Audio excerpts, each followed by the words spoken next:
5 things God will do only when you put Him first. Let me ask you something, and don't answer it with your mouth. Answer it with your life. Does God really come first for you? Not in theory, not in words, not in I go to church, not in I love God. I'm asking something deeper.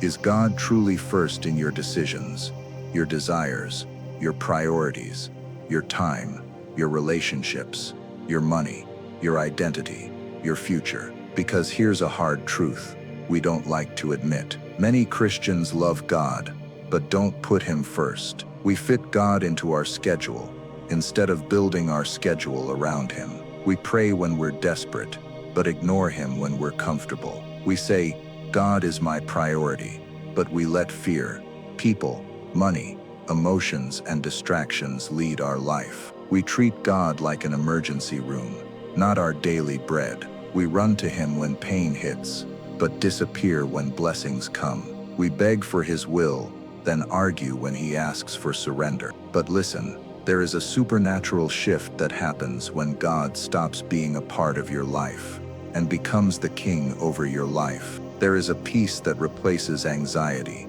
a strength that replaces insecurity, a clarity that replaces confusion, a purpose that replaces emptiness. When God is first, everything else finally makes sense. Putting God first doesn't mean you pray more or attend more services. It means He sits on the throne of your heart, above your desires, above people's opinions, above comfort, above opportunities. And when He becomes first, your life doesn't just change, your entire destiny aligns with heaven. Let me show you exactly what happens when you truly put God first. Number 1, your priorities shift and your life aligns. When you finally put God first, your priorities begin to rearrange themselves without force. You stop fighting to be understood, accepted, admired, or validated. You stop chasing what the world promises will satisfy you: success, attention, relationships, money, applause. You don't crave to be liked. You crave to be aligned. Putting God first doesn't just change what you do, it changes why you do it. Suddenly you don't choose based on fear or pressure. You don't say yes to everything to avoid disappointment. You don't grab every opportunity just because it looks good. You start asking a new question: is God in it? You become more selective, more intentional, more focused. Some things you used to chase, you now walk away from. Some people you used to impress, you no longer feel the need to please. Some habits you used to defend, you now lay down without hesitation, not because they're wrong, but because they're not for your calling. Look at Abraham. God didn't bless him because he understood everything. God blessed him because he obeyed, even when it didn't make sense. Look at Noah. He didn't build the ark because it was logical. He built it because God said so. Look at Mary. She didn't carry Jesus because she was the most qualified. She carried him because she was the most surrendered. You don't put God first with comfort. You put Him first with obedience. When God is first, you stop being driven by emotions and start being led by the Spirit. Your time changes, not because you force yourself to pray, but because you crave His presence. Your decisions change, not because you fear consequences, but because you trust His voice. Your desires change, not because you lose passion, but because you find purpose. And the beautiful part, life starts working, not because it gets easier, but because it gets aligned. You begin to walk in God's order, not your own chaos. And when your life is aligned, number 2, your faith gets tested like never before. When you put God first, don't expect life to suddenly become smooth. Expect the opposite, because the moment God takes His rightful place in your life, the enemy will try everything to move Him back down the list. Some people think that putting God first means blessings will overflow instantly. Doors will fly open. Everyone will celebrate your devotion. But the Bible shows us a very different pattern. Before elevation comes examination. Before destiny comes testing. Before blessing comes refining. Your faith must be proven real before God can build anything heavy on it. Look at Joseph. He was shown a dream of greatness, and then thrown into a pit, sold into slavery, falsely accused, and forgotten in a prison. Why? Because destiny requires a foundation stronger than feelings. Look at Job, a righteous man who loved God. When Satan attacked his life, his faith was shaken, but he refused to curse God or abandon him. His loyalty was tested before his restoration was released. Look at Peter, bold in words, weak in pressure.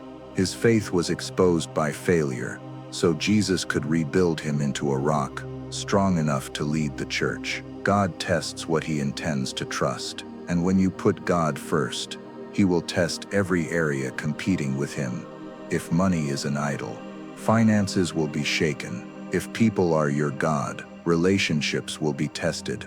If comfort rules you, sacrifice will be demanded. If pride is hidden, humility will be required. If fear controls you, courage will become necessary, not to break you, but to purify your devotion, not to destroy you, but to strengthen your foundation, not to expose you, but to reveal what is real. There will be moments when God asks you to release something precious. There will be decisions that cost you friends, comfort, convenience, and approval. There will be seasons when obedience feels lonely, and faith feels painful. You'll look around and say, God, why is everything shaking? And he will answer, because I'm removing what cannot stay for where I'm taking you. Tests reveal what words can hide. Anyone can say God is first, but when storms hit, when disappointments arrive, when prayers seem unanswered, your true priority is exposed. Here's the good news. If the enemy is fighting you harder now, it's because you're finally aligning with God's plan, and hell sees the threat. Your obedience is unlocking something. Your surrender is activating something. Your devotion is preparing something. So don't run from the test. Endure it. Because the greater the testing, the greater the trusting. And once your faith is proven, God will begin to move like never before.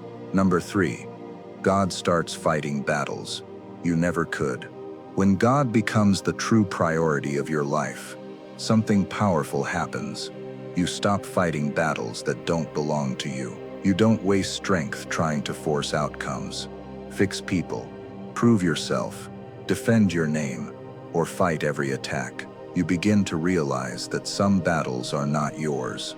They are God's. Many people lose peace because they try to be their own defender, their own provider, their own protector. But when God is first, you let him be God. You stop trying to control everything, and you start trusting the one who controls all things. Remember Israel at the Red Sea, an army behind them, an ocean in front of them, no escape at all. And God said, "The Lord will fight for you. You need only to be still." When God is first, you don't panic in pressure. You wait, and God opens seas you couldn't split. Look at David facing Goliath. Every soldier had weapons, training, battle experience, and fear. David had none of that, just a slingshot and a God-first heart. He didn't win because he was strong. He won because God fought through him. Look at Daniel in the lion's den. He didn't survive because he was smart, strategic, or fast. He survived because God shut the mouths of the lions that were supposed to kill him. When God is first, he fights in ways you never could. He fights with favor. He fights with peace. He fights with impossible answers. He fights by changing laws, reversing decisions, silencing enemies, exposing lies, and protecting you in places you can't see. And here's something deep. Sometimes God doesn't remove the attack. He allows it, so your enemy can witness who protects you. Sometimes God lets the storm come, not to drown you, but to show the storm who commands the wind and waves. Putting God first doesn't mean you won't be attacked. It means the attack will never have the final say. People may try to ruin your name. God will clear it. Doors may close, God will open better ones. Someone may try to push you down. God will lift you higher. You may be betrayed. God will use it to position you. You may be falsely judged.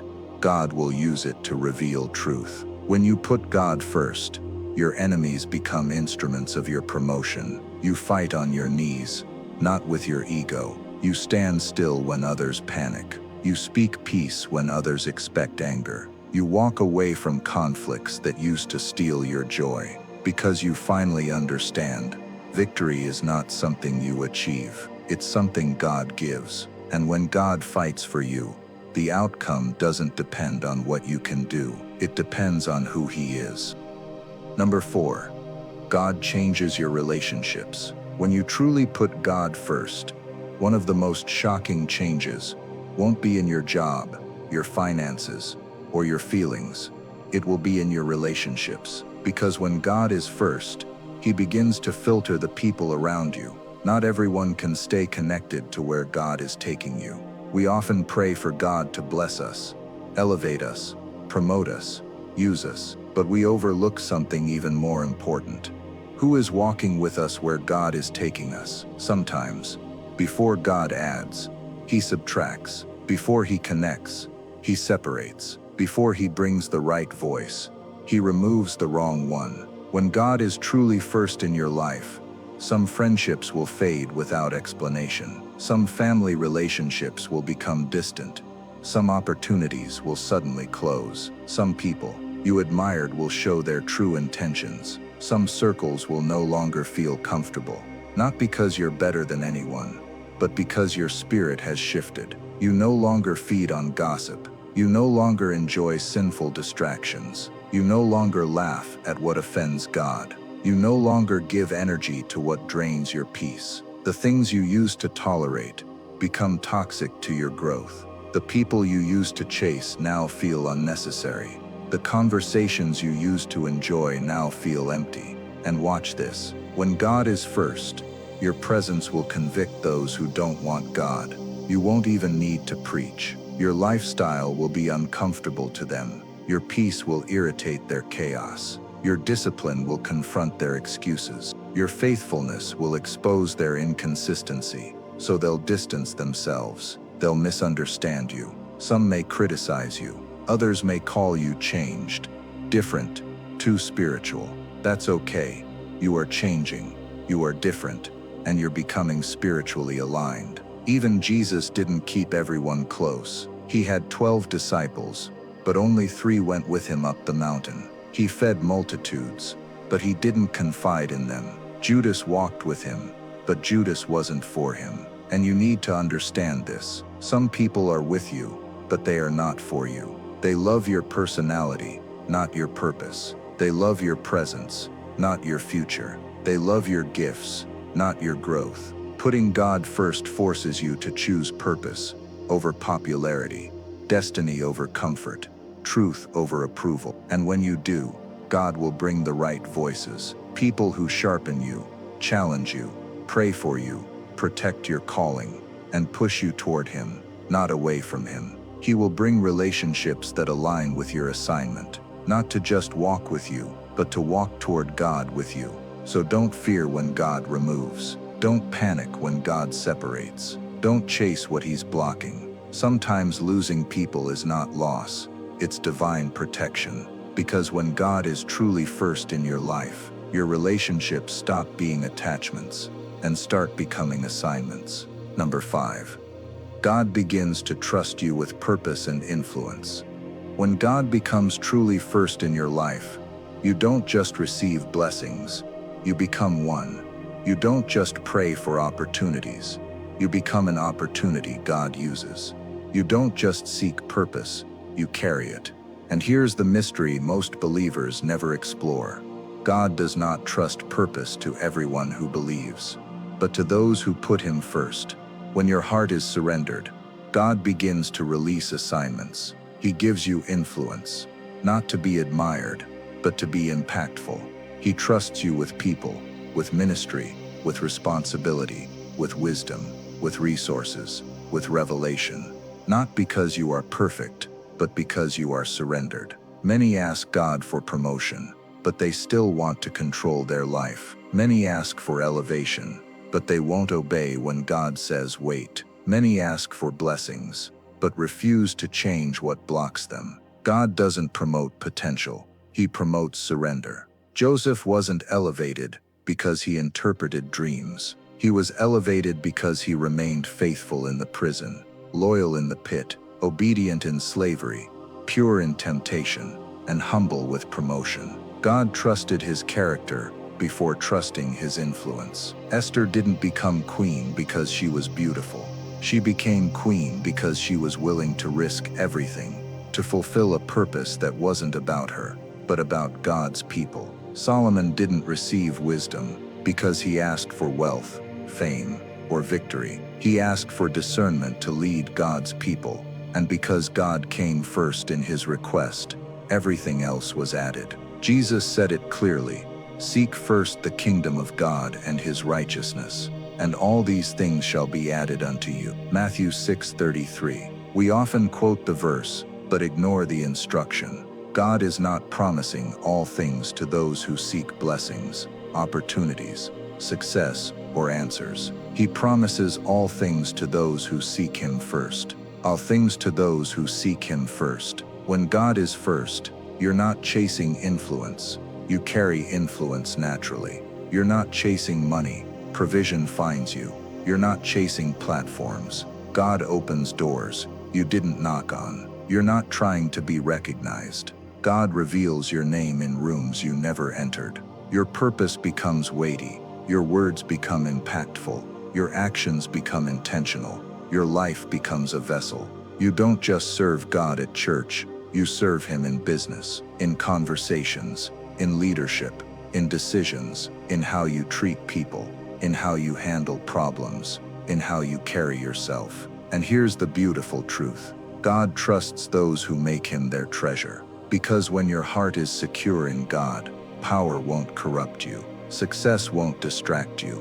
Blessing won't replace him. Promotion won't own you. When God is first, influence is no longer about you. It's about him. You become a light that points to Christ. You become a voice that carries heaven's truth. You become a life that reflects God's character. Your existence becomes a testimony, and God will say, "This one I can trust." Conclusion: God first, or nothing works.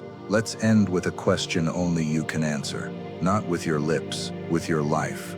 Who sits on the throne of your heart? Because something does. Maybe it's fear. Maybe it's control. Maybe it's success, comfort, approval, relationships, insecurity, money, or even your own dreams. Whatever we trust the most, whatever we run to first, whatever we can't let go of, that is what we've crowned as God. And yet none of those things can save you. None can heal you. None can satisfy the hunger in your soul. None can give you identity, peace, purpose, or eternity. None can love you the way God loves you. We say, "God, use me," but God answers, "Put me first." We say, "God, bless me." He replies, "Put me first." We say, "God, give me direction." He whispers, "Put me first." Because when God is first, everything else finally falls into place. And when he's not first, nothing truly works, no matter how hard you try. Putting God first isn't a slogan, a feeling, or a phrase we sing on Sunday. It's a lifestyle of surrender. It's letting God choose your path when your flesh wants the opposite. It's trusting God's timing when your emotions crave control. It's obeying his voice when everything in you wants the easy way out. It's saying, "God, even if it costs me, you can have the first place." And when you do, you will look back one day and realize, God didn't take anything from you. He protected you from what was beneath you and gave you what was meant for you.